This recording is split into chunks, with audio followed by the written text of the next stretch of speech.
কণমানি ভাতৃৰ সৈতে নদীৰ ঘাটৰ পৰা আহি আছিল কিশোৰী আইতাকক নদীৰ ঘাটলৈ আগুৱাই দিবলৈ গৈছিল নাতিদ্বয় ঘূৰি আহোঁতে কিশোৰীক দেখা পালে ইছৰাফিল আৰু ফুজাইলে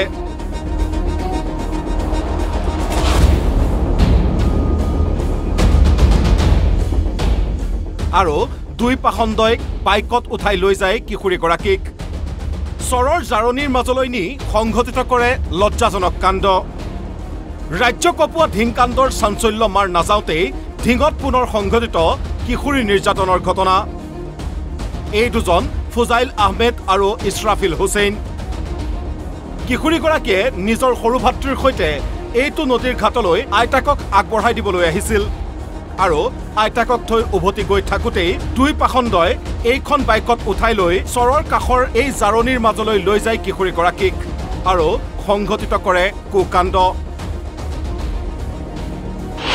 বাইকক উঠাই নিয়া দেখি ভাতৃয়ে দৌৰি আহি চিঞৰ বাখৰ কৰে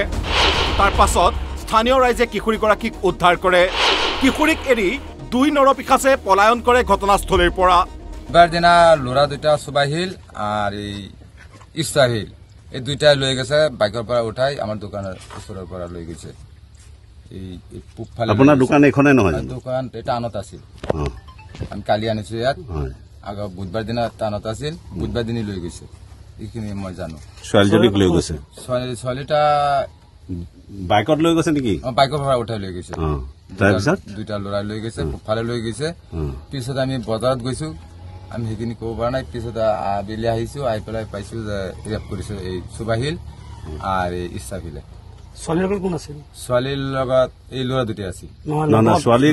সৰু ল'ৰা আছিল এইটো কি হৈছে এইটো মই ক'ব পৰা নাই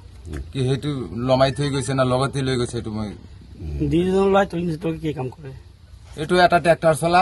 দুটা ট্ৰেক্টৰ চলা ল'ৰা দুটা ঘৰ ক'ত এই একটা মহকুটি আৰ একটা লাঠিমাৰি কিনাৰত আছে এই লাঠিমাৰি লাঠিমাৰি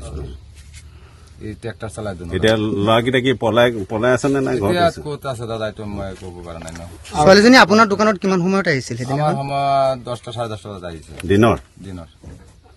আৰু কি আহিছে আৰু কি আহিছে বুধবাৰ দিনা কি তিনিবাৰ চাৰিবাৰ ৰাতি আহি গৈছে এতিয়া কি কৰে এতিয়া আৰু কি ধৰিব পাৰিছে না ল'ৰা দুটাক ধৰা পৰা নাই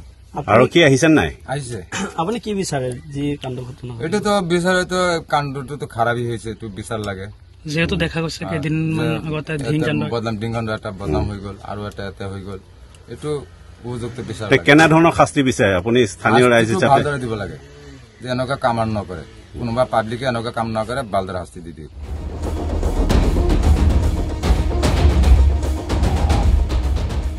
কিশোৰীগৰাকীক চিকিৎসা প্ৰদানৰ পাছত বৰ্তমান নগাঁও নাৰীগৃহত ৰখা হৈছে আনহাতে কিশোৰীগৰাকীৰ পৰিয়ালৰ এজাহাৰৰ ভিত্তিত দুই পাখণ্ডৰ বিৰুদ্ধে গোচৰ ৰুজু হৈছে যদিও বৰ্তমান দুয়ো পলাতক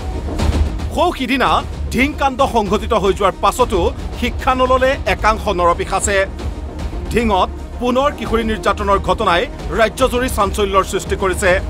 ঢিংবাসীক লজ্জানত কৰা দুই পাখণ্ডৰ উচিত শাস্তি বিচাৰিছে স্থানীয় ৰাইজে হল মানে এই ঘটনাটো হল এই ঘটনাটোৰ বিচাৰটো মানে হুকু বিচাৰ কৰিব লাগে প্ৰশাসনক আমি দাবী জনাইছো মানে এইটো হুকু বিচাৰ হ'ব লাগে আমি ৰাইজৰ তাৰ লগত জড়িত আছো কেনে ধৰণৰ বিচাৰে কেনে ধৰণৰ শাস্তি বিচাৰে শাস্তি মানে ভালকে বিচাৰ কৰিব লাগে যি শাস্তি চৰকাৰে দে কিন্তু ভালকে মানে শাসন কৰিব লাগে আৰু এই মানে বেলেগ কোনোবা এজন ল'ৰা মানে এনেকা কাম কৰিব মানে নোখোজে আৰু কি তেনেকা শাস্তি মানে দেখা গৈছে যে ঢিঙত এমাহ নহয় এনেকুৱা এটা ঘটনা ঘটিছে তাৰপিছত এনেধৰণৰ ঘটনা সংঘটিত হৈ আছে গতিকে কি ক'ব আচলতে এইটো বিচাৰ হ'বই লাগে এইটো মানে ঢিঙত এতিয়া মানে আৰু এটা ঘটনা হ'ল এক মাহ আগত সেইটোৰ মানে হেৰি আমি কৰিব পৰা নাই এতিয়া মানে আৰু এটা ঘটনা হৈছে এটোতো খুব বেয়া হৈ আছে এই কাৰণে মানে তাৰ উপযুক্ত বিচাৰ লাগে Bureau Report, Assam Live 24